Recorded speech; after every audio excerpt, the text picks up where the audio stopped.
Hey, what's going on, everybody? It's HBCU Game Day. It's Tolly Carr along with my partner, Symone Stanley. I want y'all to know, off scene, behind the scenes, Symone throws a lot of shade at me. I absolutely don't. It sounds like you're the shady one. You started the video off with shade. I just want the people to know before we get into all the niceties. I want them to know what we're dealing with. All right, Symone, we're talking NFL mini camps. We had a handful of HBCU players. We had one drafted. We had a lot of invites out there. Some of those guys have made some noise, made a name for themselves so far. Still a long way to go. Symone, let's start with Alfonso Graham. He was the leading running back in the MEAC out of Morgan State.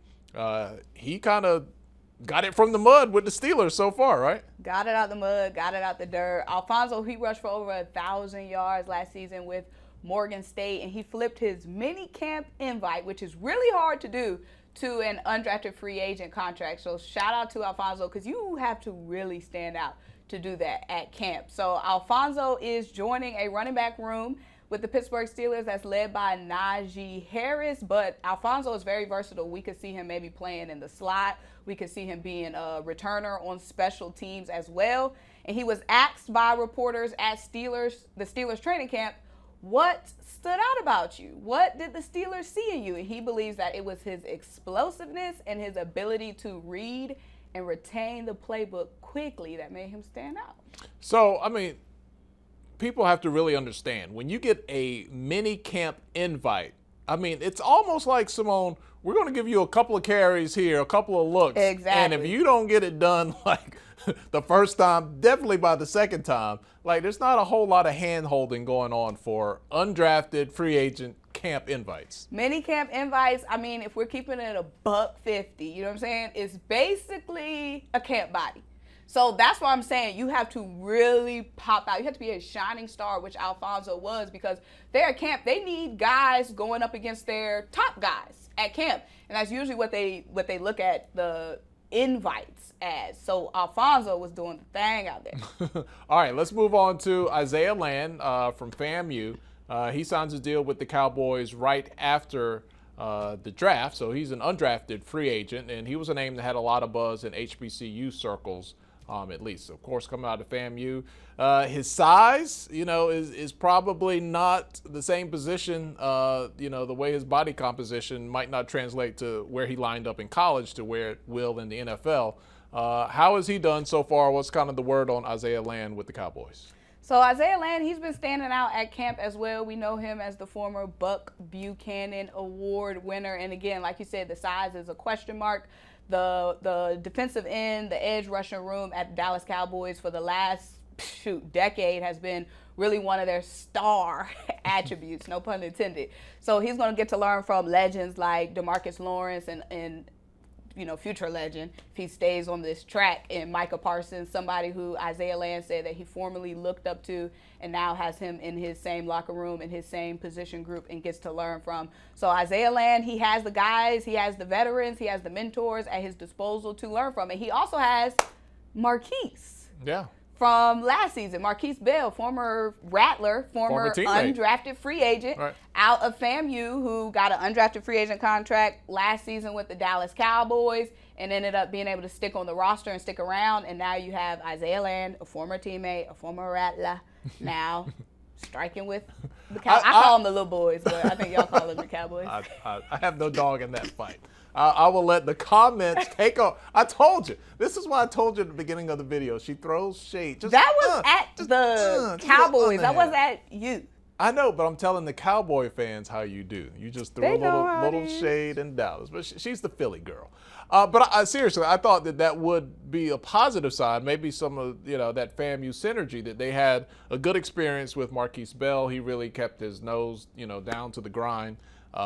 Practice squad and doing everything they asked, and that put a good name out there. Not that FAMU had a bad name, but for recent right now history, that was helpful for Isaiah. Representation matters is what they say. So that's really good. You see somebody we got last year, he came from the same school, he came from the same defense, he came from the same system.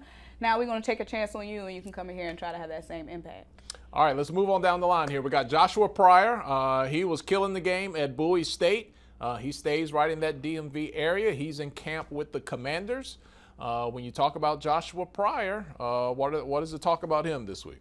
Explosiveness and really popping out at camp. So Pryor was one of 3 Bowie State Bulldogs at the Washington Commanders camp, and he was one of 4 HBCU players at that camp as well. And many beat reporters for the Commanders were listing Pryor as a consistent standout at camp. So that is someone we really have to keep an eye out on, not just out of the HBCU guys, but just in general. Pryor was one of those guys that were continuously being brought up by reporters at the camp. Yeah, and the Commanders, look, there's a lot of flux going on there, right? You got the new ownership taking over. They're finally getting Daniel Snyder out of there. I don't know that that's going to boil down to, deciding which undrafted free agent makes the camp or makes the team or doesn't. But it's got to be a feel-good, story to have 4 of those kids from, Bowie State right there and within the area. Whether they make it or whether they don't, we'll see. But it's always good when you can kind of tap into a little bit of that regional talent that you have right in your backyard. Absolutely. Right now, the story is writing itself for the Commanders. We'll see in August, when the cut man comes. All right. Any shade for the Washington fans? You gave I them mean, to they're Dallas. not. Honestly, they're not relevant enough for me. Sorry, not sorry. And that's the shade. They don't do enough for me to worry about. So that would be maybe Josh Pryor is the piece they're missing. Okay, that's the NFC shade courtesy of Symone there. All right, let's talk about our guy, Jadakis Bonds, Hampton. We originally had him going to the 49ers camp. He was like, I'm still negotiating. Don't believe everything that you read. He ends up with the Commanders camp as well.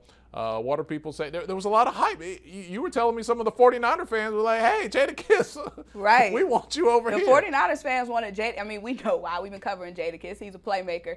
But the 49ers fans were looking for Jadakis. It was originally reported by a lot of platforms that Jadakis Bonds was signed as an undrafted free agent by the 49ers. And then when Jadakis reported on his social media, that's fake news. I did not sign a contract with the 49ers. And the 49ers recently put out their official list of undrafted free agents. And I stay on Twitter, looking, seeing what's going on. You got to stay up to date. And a lot of 49ers fans were in the comments like, where's Jadakis? We need Jadakis. Where's Jadakis? Why isn't Jadakis on this list? So I'm like, okay, Jadakis is a hot commodity. Where is Jadakis? He was at the Commanders rookie minicamp, making plays. And the first day of camp, a lot of reporters were saying Jadakis, out of all position groups, was standing out the most and was making the most plays on offense. And they were saying that he made a lot of grabs in tight windows, something that we know that he can do, seeing what he did at Hampton. So he didn't get the undrafted free agent contract with the 49ers for whatever reason. He had a rookie mini camp invite with the Commanders, but even if he doesn't stick with the Commanders, I could see another team picking him up because he is somebody who we expected to be drafted and at least expected to be an undrafted free agent. I'm not surprised, but I really like to hear it. It sounds like our kids are hungry. Like, when they get to camp, they understand, like, what they're dealing with. Like, I got to make it happen, and I got to make it happen, like, right now. A wise man once said. Was it me? No. Oh. I said a wise man. I told you. She's so sneaky with it. Not a man, I just wait. A wise man once said, hungry dogs run faster. And you see it all the time. Those guys that have the chip on their shoulder and, coming from HBCUs, you always got a chip on your shoulder. You always have something to prove. Those guys, you coming into the camp, you second, third round pick. You think, I'm good. I got my spot. No, you got to look out for those guys with those mini camp invites. You have to look out for the guys with the undrafted free agent because they have the most to prove. They're going to be out there running faster. Yeah, I mean, the majority of the league is undrafted players anyway. When you look at the final rosters and look at where they came from, majority of the NFL is made up of undrafted players. Are you asking or are you saying? I've heard that several times, so I'm saying my wise man kind of move here that. I'm not standing by that. It sounds good, but I don't know if that's been confirmed by anybody. Okay. So can we get in the comments somebody on my side to back up my pseudo stats I'm throwing out here? ChatGPT. We could probably do that right now. I don't have my phone. Do you have your phone? I don't have ChatGPT on my phone. Okay. It's got to be on the laptop. All right, this I know for sure. Mark Evans, undrafted free agent, some pretty good money out of UAPB, offensive lineman with the Saints. He was, a very ballyhooed player to start out the year. So glad to see that even though he didn't get drafted, he does sign.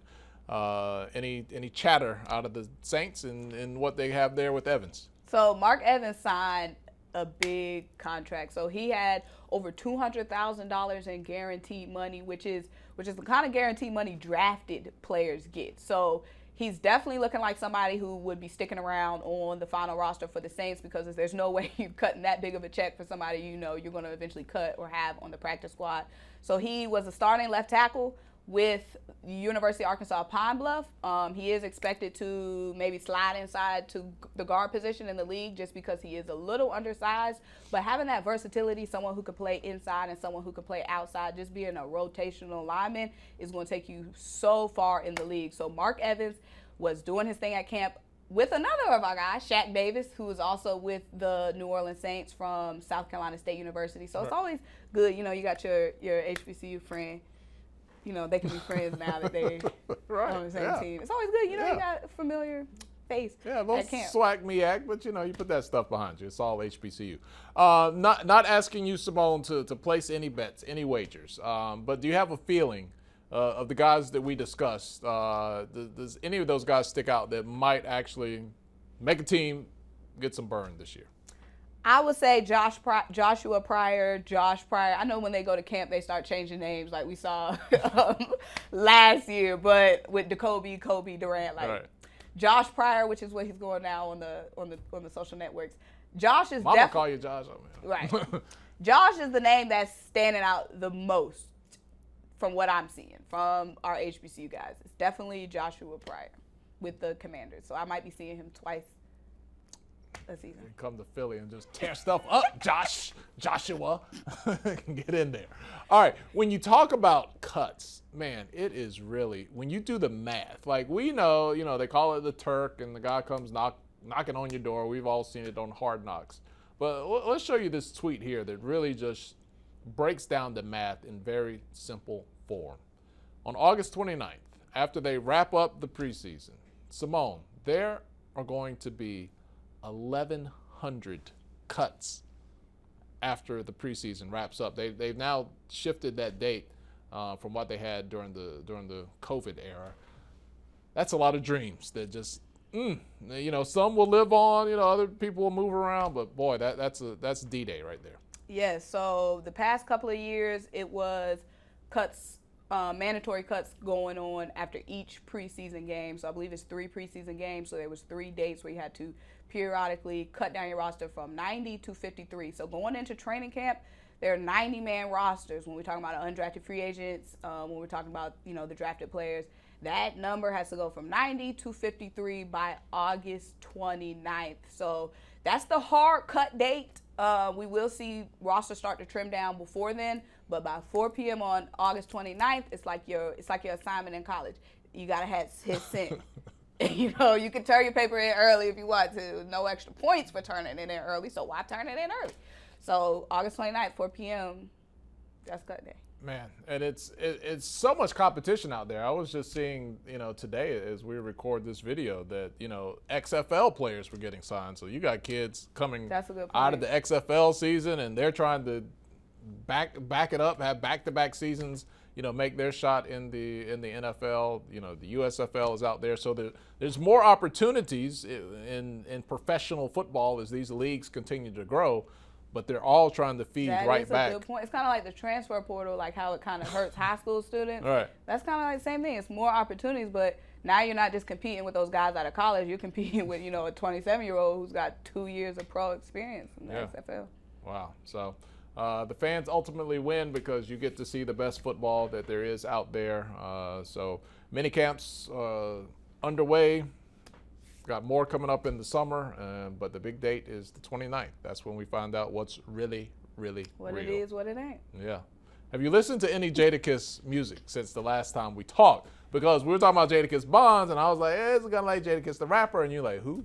What? I didn't say who. You did. I know who Jadakis is. I just don't know any songs. It's like Nas. I know Nas is a goat. Stop. I don't know any Just Nas music. Stop. This is terrible. Terrible. You've never listened to Nas's album, his first album. You've never. I got J. Cole. He's supposed to be like the new Nas. Y'all pray for her. Pray. Just some extra olive oil, the virgin olive oil. Just give her the dots right here. Pray for my girl, Symone Stanley. I don't know. We're going to do something with her. All right. For Symone, who lacks musical taste, knowledge, and everything else. I'm Tolly Carr in Atlanta. We'll see you guys later. I got Nas in the car. I'm going to go get Nas and just. What's a Nas song? New York State of Mind. You got that whole.